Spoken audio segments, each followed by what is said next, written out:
আসসালামু আলাইকুম এভরিওয়ান। আজকে আমি আপনাদের সাথে আমার আইএলটিএস জার্নিটা শেয়ার করব। ভিডিওর থাম্বনেল দেখে বুঝতে পারছেন যে আমার আইএলটিএস স্কোর ছিল 7.5 এবং আমি খুবই রিসেন্টলি এক্সামটা দিয়েছি। আমি আইএলটিএস পরীক্ষা দিই 2025 সালের ফেব্রুয়ারি মাসে এবং আমি আমার আইএলটিএস পরীক্ষার জন্য কোনো ধরনের কোচিং সেন্টার অথবা কোনো ধরনের মেন্টর হেল্প নিই নাই, শুধুমাত্র সেলফ প্রিপারেশনের মাধ্যমেই আমি এই স্কোরটা পাই। তো বেসিক্যালি আমি বলছি না যে আমি একজন আইএলটিএস এক্সপার্ট, বাট এই ভিডিওতে আমি চাই যে আমি আমার রিসেন্ট যে এক্সপিরিয়েন্সটা হয়েছে পরীক্ষা দিয়ে সেই এক্সপিরিয়েন্সটাই আমি আপনাদের সাথে শেয়ার করব। তো আর ইন্ট্রোডাকশানে না গিয়ে আমরা সরাসরি ভিডিওর মেইন পার্টটাতে চলে যাই। ভিডিওতে প্রথমে আমি চাই যে আইএলটিএসের টেস্টের ফরম্যাটটা নিয়ে আপনাদের সাথে কিছু কথা বলতে। আইএলটিএস টেস্টটা বেসিক্যালি 4টা ধাপে সম্পন্ন হয়: লিসেনিং, রিডিং, রাইটিং এবং স্পিকিং। লিসেনিং, রিডিং এবং রাইটিং একই দিনে সম্পন্ন হয়, অর্থাৎ এটাকে আমরা আইএলটিএসের মেইন এক্সাম বলতে পারি। আর স্পিকিং টেস্টটা আপনার মেইন এক্সামের একদিন আগে অথবা একদিন পরে অনুষ্ঠিত হয়, অথবা 1-2 দিন আগে পরেও অনুষ্ঠিত হতে পারে। এটা সম্পূর্ণই আপনার টেস্ট সেন্টারের উপর ডিপেন্ড করে। লিসেনিং টেস্টটা বেসিক্যালি 4টা ধাপে অনুষ্ঠিত হয়। প্রত্যেকটা ধাপের জন্য 10 মিনিট করে সময় থাকে, অর্থাৎ এখানে আপনি মোট সময় পাবেন 40 মিনিট। এবং এই 40 মিনিট পরীক্ষার পরে আপনার লিসেনিংয়ের যে আনসারগুলো ছিল, যেটা আপনি টেস্ট পেপারে লিখেছিলেন, সেই টেস্ট পেপার থেকে আপনার আনসার স্ক্রিপ্টে ট্রান্সফার করার জন্য আরও 10 মিনিট দেওয়া হবে। অর্থাৎ লিসেনিং পরীক্ষার মোট সময় হচ্ছে 60 মিনিটস। রিডিংয়েও বেসিক্যালি 3টা সেকশন থাকে। এর মধ্যে সেকশন 1টা হচ্ছে তুলনামূলকভাবে সবচেয়ে ইজি একটা সেকশন। সেকশন 2 এবং সেকশন 3টা তুলনামূলকভাবে কঠিন হয়ে থাকে। এ কারণে আপনি এখানে টাইম অ্যালোকেশনটা সেকশন 1-এর থেকে বেশি করে করবেন। অর্থাৎ সেকশন 2-এ আপনি 20 মিনিট এবং সেকশন 3-তে আপনি 25 মিনিট অ্যালোকেট করার ট্রাই করবেন। রাইটিং আমাদের 2টা ধাপে অনুষ্ঠিত হয়, এখানেও 60 মিনিট বরাদ্দ রয়েছে।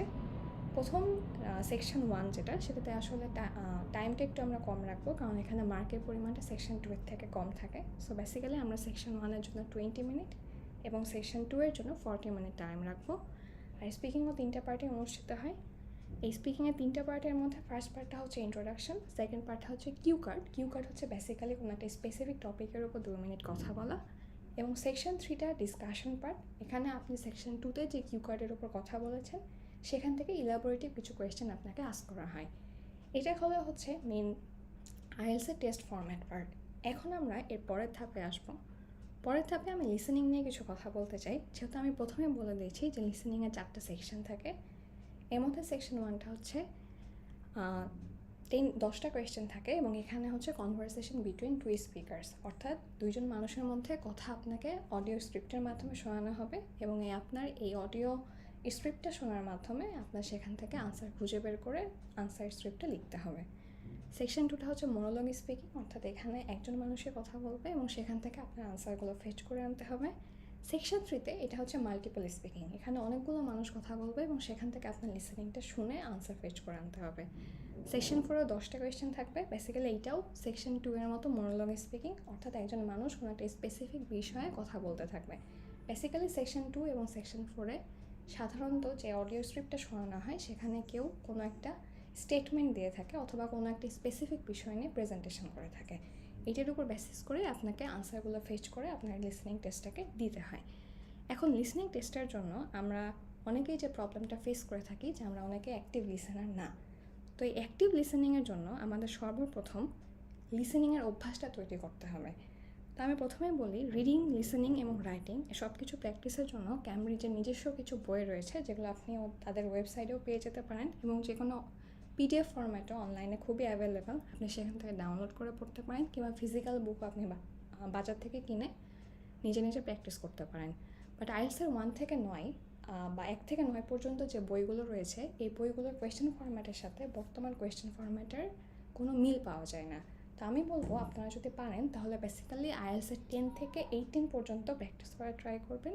বাট নতুন একটা বই বাজারে এসেছে, সেটা হচ্ছে ক্যামব্রিজ আইএলটিএস 19, যেটি আপনারা চাইলে নিজেদের মতো কিনে প্র্যাকটিস করতে পারেন। এটা একদমই নতুন এডিশন, সম্ভবত এটা 2024-এ অথবা 25-এর ফার্স্টের দিকে রিলিজ পেয়েছে। তো আমি বলবো যে ক্যামব্রিজ আইএলটিএসের এই বইগুলো প্র্যাকটিস করার জন্য সবচেয়ে ইফেক্টিভ ম্যাটেরিয়াল। এখান থেকে আপনারা আপনাদের আইএলটিএসের প্রিপারেশনটা নিতে পারেন। এরপরে আসে যে অ্যাক্টিভ লিসেনিংয়ের যে কথাটা আমি প্রিভিয়াসলি বলছিলাম, যে অ্যাক্টিভ লিসেনার হওয়াটা খুবই বেশি ইম্পর্ট্যান্ট। এ কারণে আপনারা বেশ কিছু ইউটিউব চ্যানেল ফলো করতে পারেন। ফার্স্ট অফ অল যে চ্যানেলটা খুবই ভালো আমাকে ফিডব্যাক দিয়েছে সে চ্যানেলটা ছিল বিবিসি লার্নিং ইংলিশ। এখানে আপনি একদম ব্রিটিশ অ্যাকসেন্টে অনেক সুন্দর ইংলিশ শুনতে পারবেন। এছাড়াও ইংলিশ স্পিচেস, টেরেক্স টক্স এসব কিছুতে মোনোলগ স্পিকিং এবং মাল্টি স্পিকার স্পিকিং অনেক সময় হয়ে থাকে, যেগুলো আপনার বেসিক্যালি আইএলটিএসের যে অ্যাক্টিভ লিসেনিং যে ক্যাপাবিলিটিটা আছে সেটাকে অবভিয়াসলি ইমপ্রুভ করতে হেল্প করবে। এর বাইরেও আপনাদের যদি নিজেদের পছন্দের ইউটিউব চ্যানেল থাকে আপনারা সেটাও ফলো করতে পারেন। এখন আমরা যেহেতু অনেকটাই কথা বলে ফেলেছি লিসেনিং নিয়ে, সামনে আমরা যাবো রিডিংয়ে বেসিক্যালি বেশ কয়েক ধরনের কোয়েশ্চেন থাকে, যেমন মাল্টিপল চয়েস কোয়েশ্চেন থাকে, ট্রু ফলস থাকে, ম্যাচিং হেডিংস থাকে, গ্যাপ ফিলিং থাকে। তো আমাদের দেশে বেশিরভাগ স্টুডেন্ট যারা আমরা বাংলা মিডিয়ামে পড়াশোনা করেছি তাদের ক্ষেত্রে হচ্ছে গ্যাপ ফিলিং, ট্রু ফলস এগুলো মোটামুটি পারা যায়, অর্থাৎ এগুলোর সাথে আমরা অভ্যস্ত, এগুলো নিয়ে আমাদের খুব বেশি প্রবলেম ফেস করতে হয় না। আমরা যে টপিকটা নিয়ে সবচেয়ে বেশি প্রবলেম ফেস করি সেটা হচ্ছে ম্যাচিং হেডিংস। আমি বলবো না যে টপিকটা অনেকটা টাফ, এটা একদমই প্র্যাকটিসের উপর ডিপেন্ড করে। আপনি যত বেশি এটা প্র্যাকটিস করবেন তত বেশি আপনার এখানে দক্ষতা সৃষ্টি হবে এবং ততটা ভালো আপনি তাড়াতাড়ি জিনিসগুলো ক্যাচ করে কারেক্ট করতে পারবেন। বাট এটাতে অনেক প্র্যাকটিসের দরকার আছে, এটা আমি বলবো। আর রিডিংয়ে বেসিক্যালি এই টাইপের কোয়েশ্চেনগুলো বারবার রিপিট হয়, এমসিকিউ, ট্রু ফলস আর ম্যাচিং হেডিংস। আর রিডিংটা আমরা একটু টাইম নিয়ে প্র্যাকটিস করবো, যেহেতু লিসেনিংয়ে আমাদের মাত্র 40 মিনিটে একটা মডিউল প্র্যাকটিস করা হয়ে যায়, তাই আমরা পর্যাপ্ত পরিমাণে লিসেনিং প্র্যাকটিস করলেও অনেক সময় রিডিংটা প্র্যাকটিস করি না। এর কারণে আমাদের রিডিংয়ের প্রিপারেশান থাকে অনেকটাই খারাপ। বাট আমি বলবো যে রিডিংটাও সম্পূর্ণরূপে গুরুত্ব দিয়ে প্র্যাকটিস করা উচিত, যেভাবে আমরা লিসেনিংটা প্র্যাকটিস করতেছি। আর রিডিংয়ের ক্ষেত্রেও একটা জিনিস খুবই ইম্পর্টেন্ট, সেটা হচ্ছে অ্যাক্টিভ রিডার হওয়া। কারণ যেহেতু আইএলটিএসে পরপর 3টা প্যাসেজ পড়তে হয়, তো আপনার যদি রিডিংয়ের ভালো অভ্যাস না থাকে বা আপনার যদি রিডিং ধৈর্য না থাকে কোনো একটা জিনিস ভালো মতো পড়ার বা বোঝার, সেক্ষেত্রে কিন্তু আপনার আইএলটিএস পরীক্ষাটা ক্র্যাক করতে অনেক প্রবলেম হয়ে যাবে। সো এই কারণে বেসিক্যালি আপনি বাসায় ইংরেজি বই পড়ার অভ্যাস তৈরি করতে পারেন। যেমন আমার কাছে পার্সোনালি হ্যারি পটার সিরিজের বইগুলো খুবই ইফেক্টিভ মনে হয়েছে, এবং যেহেতু আমি ছোটো থেকে হ্যারি পটার সিরিজের মুভিগুলোও দেখে এসেছি, তো আমি এটাকে রিলেট করতে পেরেছি এবং আমার বইটা পড়তে গিয়ে কখনো বোরিংও ফিল হয় নাই। সো আমি আপনাদেরকে রিকমেন্ড করবো যে বইগুলো আপনাদের কাছে ইন্টারেস্টিং মনে হয়, সেটা মিথোলজিক্যাল বুক হতে পারে বা কোনো হিস্টোরিক্যাল বুকস হতে পারে, বাট আপনি ইংরেজিতে পড়ার অভ্যাস তৈরি করুন। মোরাল অফ দ্য স্টোরি হচ্ছে আপনি যত বেশি অ্যাক্টিভ লিসেনিং করবেন ইউটিউবে যে কোনো ভিডিও দেখে, এবং যত বেশি ইংরেজি বই পড়বেন apart from the IELTS exam, আপনার কনফিডেন্স তত বেশি গ্রো করবে। এবং আমি বলবো যে যেহেতু আপনি আইএলটিএস দিচ্ছেন, হুইচ মিনস যে আপনি একটা ইংলিশ মিডিয়াম কান্ট্রিতে যেতে চান, যেখানে নেটিভ ল্যাঙ্গুয়েজটা হচ্ছে ইংলিশ, অর্থাৎ আপনাকে যদি আপনার মনের ভাবটা প্রকাশ করতে হয় ফরেনারদের সাথে, তাহলে আপনার অবশ্যই সেখানে ইংলিশেতে ফ্লুয়েন্সি থাকতে হবে, স্পন্টানিয়াসলি কথা বুঝতে হবে এবং বলতে হবে। তো এই কারণে আইএলটিএস এক্সামটাকে মুখ্য না রেখে আপনার মেইন ফোকাসটা হওয়া উচিত লিসেনিং এবং রিডিংয়ে অনেক বেশি ভালো হওয়া। এটা আপনার রিয়েল লাইফে অনেক ভালো একটা ইমপ্লিকেশন ক্রিয়েট করবে আই বিলিভ। এরপরে আমরা আসি স্পিকিংটা আমি প্রথমে বলেছিলাম যে এখানে 3টা সেকশনে অনুষ্ঠিত হয়। সেকশন 1টা হচ্ছে ইন্ট্রোডাকশন। বেসিক্যালি ইন্ট্রোডাকশনে একদমই আপনার পার্সোনাল কোয়েশ্চেন করা হয়। ইন্ট্রোডাকশনে এমন কোনো কোয়েশ্চেন করা হবে না যেটার আনসার আপনি জানেন না, কারণ এই পার্টের প্রত্যেকটা কোয়েশ্চেন আপনার নিজের সম্পর্কে। সো আপনি এটা যদি কনফিডেন্টলি আপনার এক্সামিনারকে দিতে পারেন, তখন সেকশন 2 এবং সেকশন 3টা আপনার জন্য অটোমেটিক্যালি অনেক বেশি ইজি হয়ে যায়। বাট সেকশন 2 নিয়ে অনেক মিথোলজি আছে।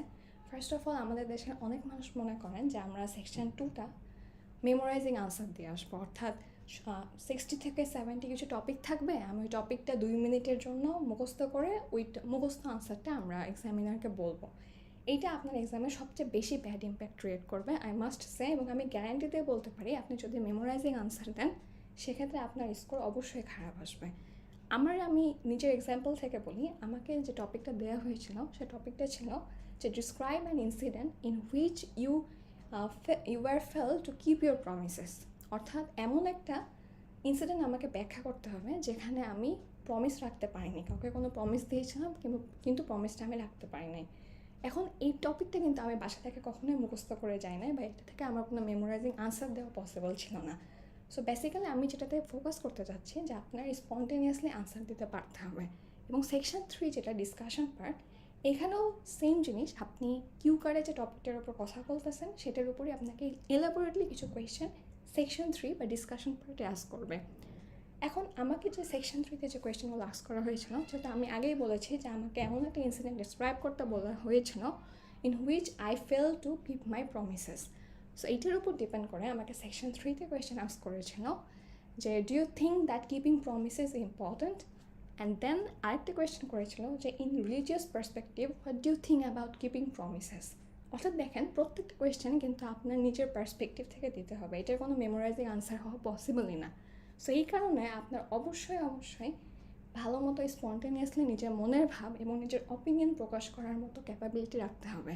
আদারওয়াইজ আপনার স্পিকিং টেস্টটা খুব একটা ভালো হবে না যদি আপনি চিন্তা করেন আপনি মেমোরাইজিং আনসার দেবেন। এরপরে আমরা আসি যে আইএলটিএস স্পিকিংটা আপনারা কোথায় থেকে প্র্যাকটিস করবেন। সবচেয়ে ভালো হয় যে আপনি যদি ফিজিক্যাল কোনো মেম্বার থাকে আপনি তার সাথে রেগুলার কথা বলার মাধ্যমে রেগুলার 30 মিনিট অথবা 40 মিনিট তার সাথে রেগুলার কমিউনিকেশনের মাধ্যমে আপনার স্পিকিংটা প্র্যাকটিস করতে পারেন। অথবা আপনার যদি কথা বলার কেউই না থাকে আপনি নিজের মিররের সামনে দাঁড়ায় আয়নার সামনে দাঁড়ায় নিজের সাথে কথা বলেও কিন্তু স্পিকিংটা প্র্যাকটিস করা যায়, যেটা আমি করতাম যেহেতু আমার পার্সোনাল কোনো ফ্রেন্ড অথবা কেউ ছিল না যার সাথে আমি আসলে আমার স্পিকিংটা প্র্যাকটিস করতে পারি। এছাড়াও আইএলটিএসের যে ওয়েবসাইটটা রয়েছে এখানে গেলেও দেখবেন যে ওদের স্পিকিং প্র্যাকটিস কিছু মডিউল দেওয়া আছে যেগুলো আসলে খুবই হেল্পফুল। আপনি যদি এখান থেকে প্র্যাকটিস করতে চান, এবং আমি বলবো যে আপনি যখন আইএলটিএস পরীক্ষার রেজিস্ট্রেশন করবেন তখন আপনাকে ব্রিটিশ কাউন্সিল থেকে আপনার ইমেলের মাধ্যমে একটা এক্সাম মডিউল প্রদান করা হবে, যেখানে বেসিক্যালি 25টার মতো এক্সাম মডিউল থাকে, স্পিকিং এক্সাম মডিউল, যেখানে সেকশন 1, 2 এবং 3 ডিভাইড করা থাকে। এবং এই কোয়েশ্চেনগুলো খুবই ইফেক্টিভ। আপনি যদি 25 মডিউল কমপ্লিট করে এক্সাম হলে যেতে পারেন, আই ক্যান ডেফিনেটলি সে যে আপনার এক্সাম অনেক ভালো হবে। সো বেসিক্যালি রাইটিংয়ের পার্টে আমরা আসি। রাইটিং পার্টটা আমাদের বাংলা মিডিয়ামের স্টুডেন্টদের জন্য কম্পারেটিভলি একটু ইজি, কারণ যেহেতু আমাদের এসএসসি এবং এইচএসসি পরীক্ষার জন্য আমরা অলরেডি অনেক ধরনের রাইটিং প্র্যাকটিস করেই থাকি, এসে রাইটিং, তারপর প্যারাগ্রাফ রাইটিং। সো এখানে আমাদের একটা জিনিস মাথায় রাখতে হবে যে আইএলটিএস এক্সামটা বেসিক্যালি কোনো বোর্ড পরীক্ষার এক্সাম না। এখানে আপনি কোনো এক্সাজারেশন বা কোনো অতিরঞ্জিত লেখার মাধ্যমে যে অনেক বেশি মার্ক পাবেন ব্যাপারটা এমন না, বরং এইখানে আপনার যে জিনিসটা সবচেয়ে বেশি ইমফ্যাসিস করবে তারা যে আপনি কতটা কারেক্টিভ লিখতে পেরেছেন, কতটা ভুল কম আছে আপনার লেখার মাধ্যমে। যেমন রাইটিং পার্ট 1-এ আপনাকে বেসিক্যালি কোনো একটা ইনফোগ্রাফিক এক্সপ্লেইন করতে হয়, সেটা হতে পারে কোনো বার চার্ট, কোনো পাই চার্ট, অথবা যে কোনো ধরনের চার্ট আপনাকে দিয়ে দেবে, একটা টেবিল দিয়ে দিবে, সেটা আপনাকে নিজের ভাষায় এক্সপ্লেইন করতে হবে। আর আমি বলবো রাইটিং পার্ট 1-এর জন্য আপনার লিঙ্কিং ওয়ার্ডের সম্পর্কে ভালো ধারণা থাকাটা খুবই important. Specially complex sentence, compound sentence, এই জিনিসগুলো কীভাবে ইউজ করতে হয়, এগুলোর সাথে কীভাবে কানেক্টিং ওয়ার্ড বা লিঙ্কিং ওয়ার্ড কানেক্ট করে সুন্দর সেন্টেন্স বানাতে হয়, এই জিনিসগুলো যখন আপনি শিখবেন তখন দেখবেন যে রাইটিং পার্ট 1টা আপনার জন্য অনেকটাই বেশি ইজি হয়ে গেছে। আর রাইটিং পার্ট 2 যেটা এসে রাইটিং, এখানে বেসিক্যালি বেশ কয়েক ধরনের এসে আসে এবং এগুলোর প্রত্যেকটা লেখা আলাদা আলাদা ফরম্যাট রয়েছে, যেটা আসলে এই ভিডিওতে কভার করা পসিবল না, বাট আমি এসেগুলোর নাম বলতে পারি। ফার্স্ট অফ অল অপিনিয়ন এসে আসে, তারপর আসে ডিসকাশন এসে, প্রবলেম অ্যান্ড সলিউশন এসে, advantages and disadvantages, and last of all হচ্ছে ডাবল কোয়েশ্চেন এসে। সো বেসিক্যালি এটা গেল হচ্ছে আমাদের আইএলটিএসের রাইটিং সম্পর্কে। এখন আমি যেটা দেখাচ্ছি এটাই হচ্ছে আপনাদের আইএলটিএসের মেন এক্সামের আনসার শিট। এখানে আপনাকে আনসারগুলো ফিল আপ করতে হবে, এবং খুবই ইম্পর্ট্যান্ট যে ডিসক্লেমার যে নতুন আইএলটিএস এক্সামে আপনি কোনো ধরনের পেন ইউজ করা ছাড়া পেন্সিল ইউজ করতে পারবেন না। এর আগেও কিন্তু পেন্সিল দিয়ে অনেকে লিসেনিং এবং রাইটিং পার্টটা ফিল আপ করতো, এর ফলে তাদের কোনো ভুল হলে তারা কিন্তু সেটা ইরেজার দিয়ে রিমুভ করার একটা সুযোগ পেত, বাট এই সুযোগটা কিন্তু এখন থাকছে না। এবং আপনি দেখতে পাচ্ছেন যে জায়গাটাতে আমাদের আনসারটা ফিল আপ করতে হবে সেটা কিন্তু যথেষ্ট ন্যারো, অর্থাৎ সংকীর্ণ জায়গা। এখানে আপনি কাটাকাটি করার বা এখানে কোনো ধরনের আমি বলবো যে আপনার নিট অ্যান্ড ক্লিন যদি থাকে খাতাটা, এটা আপনার এক্সামিনারের কাছে অবশ্যই একটা ভালো ইন্ডিকেশন হবে। সো আপনি এইভাবে প্র্যাকটিস করবেন যে আপনাকে যেই যতটুকু জায়গা দেওয়া হবে এর মধ্যে আপনি পরিষ্কারভাবে আনসারটা লিখে আসবেন। এবং আরেকটা জিনিস মনে রাখবেন যে আপনার এক্সাম হলে কোনো পেন অথবা পেন্সিল ক্যারি করতে হবে না, এক্সাম সেন্টার থেকে আপনাকে পেন এবং পেন্সিল প্রোভাইড করা হবে। এখন লাস্ট অফ অল যেটা আসে, যেটা যেহেতু মেশিন লার্নিং এবং আর্টিফিশিয়াল ইন্টেলিজেন্সের যুগ, সো আমরা কীভাবে আইএলটিএস প্রিপারেশনে এটাকে কানেক্ট করতে পারি। তো বেসিক্যালি আপনি আইএলটিএস স্পিকিংয়ের ক্ষেত্রে আমি বলবো যে চ্যাটজিপিটি খুবই হেল্পফুল, স্পেশালি আপনাকে যদি কোনো একটা কিউকার্সের টপিক দেওয়া হলো যেটা আপনার কাছে একদমই অজানা, তখন আপনি সেই কিউকার্সের টপিক সম্পর্কে এক্সট্রা পয়েন্টগুলো চ্যাটজিপিটির মাধ্যমে জানতে পারেন। সে আপনাকে অনেক সুন্দর করে পয়েন্ট বাই পয়েন্ট বলে দেবে যে আপনি আপনার স্পিকিংটা আরও কীভাবে সুন্দর করতে পারেন, আরও ইনফরমেটিভ করতে পারেন। তো স্পিকিংয়ের ক্ষেত্রে আমি বলবো যে চ্যাটজিপিটি খুবই হেল্পফুল।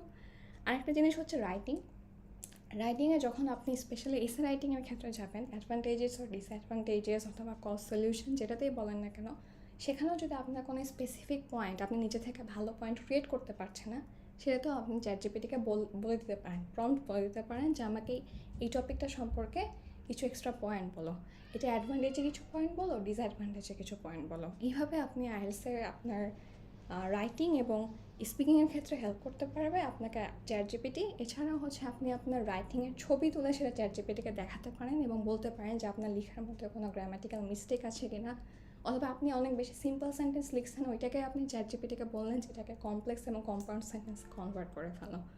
তো বেসিক্যালি এইটাই আসলে আইএলটিএসের সম্পর্কে ছোট্ট একটা ভিডিও ছিল। আমি আর ভিডিও বাড়াতে চাই না। আপনাদের যদি ভালো লাগে অথবা স্পেসিফিক কোনো টপিকের উপর ভিডিও লাগে সেটা আমাকে কমেন্ট বক্সে জানাতে পারেন। Thank you.